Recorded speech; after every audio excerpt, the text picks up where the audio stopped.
Hey everybody, happy Thursday. It's Angie with Heart Wellness Coaching, and I just wanted to get on as a follow-up to my post on insulin resistance causing elevated estrogen in men and elevated testosterone in women. I had a few people respond to that post, and I just wanted to get on and provide a little more information about insulin resistance and why you should care about it. So insulin resistance is basically what happens when the normal levels of insulin that are secreted by the pancreas are no longer enough to get blood sugar out of the blood and into the cells. So normally when we eat food, the carbohydrates in the food, and sometimes the protein, if we eat an excessive amount of it, can get converted, the carbohydrates do get converted into glucose. And that glucose level in the blood signals the pancreas to secrete insulin, to be able to pull the blood glucose out and give it to the cells so the cells can use it. So in a normal healthy person, a normal active healthy person who balances their food with their activity level, they eat food, the pancreas secretes insulin, the insulin pulls the food, the glucose out of the blood, gives it to the muscle cells take up that glucose so that they can use it for activity, for burning, for recreation, for work, whatever it is.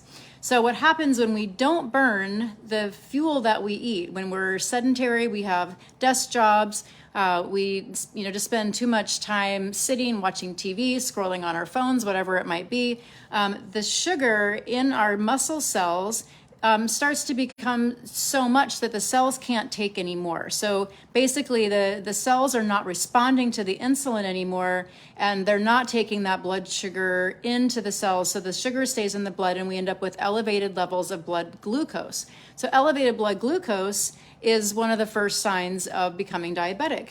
So the pancreas responds by then kicking out even more insulin. It's like, okay, if the cells aren't responding to this much insulin, then I better push out more insulin so that maybe that extra insulin will get the blood sugar into those cells that are full. It's like trying to cram more clothing into a suitcase that just doesn't have any more room.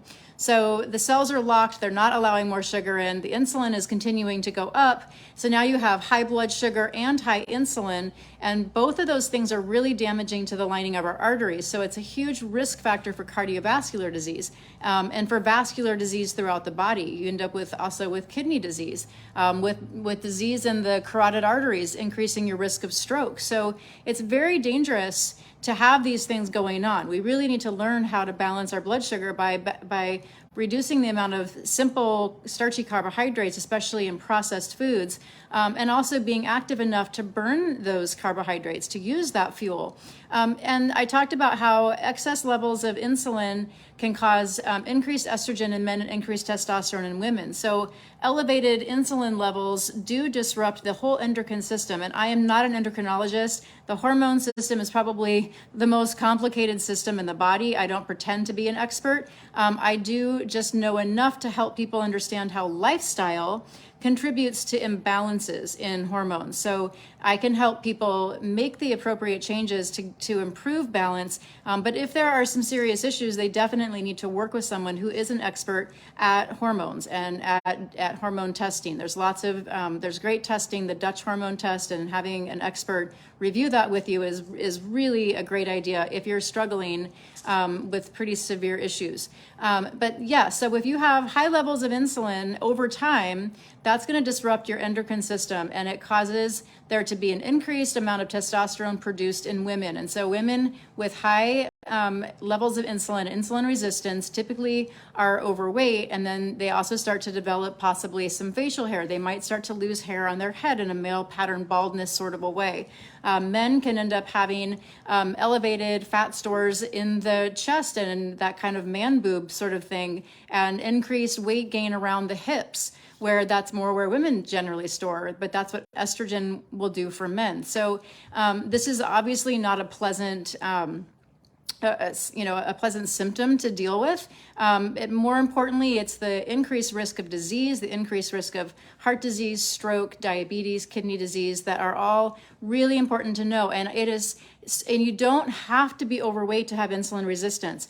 I was having higher than normal pre-diabetic blood sugar numbers and higher than my insulin levels should be even when I was running, but my diet was not good. I was eating way too many like dried fruits, and I was drinking wine way too much, and it was elevating my values, and I didn't even think it was a problem because I was running and I wasn't overweight. So you don't have to be overweight. You really should know what your blood sugars are, and you really should know what your fasting insulin levels are. Those are two very important indicators that can at least start to raise some red flags, to which you would want to do additional testing to see what's really going on. I encourage everyone to have a glucometer, and I'm starting to send them to all of my clients. If I think someone could potentially have high glucose values, which most people can, especially if they're coming to me for weight loss, then they all get a glucometer because they need to know what their numbers are, and they need to see how much they improve when they go through my program and change their lifestyle.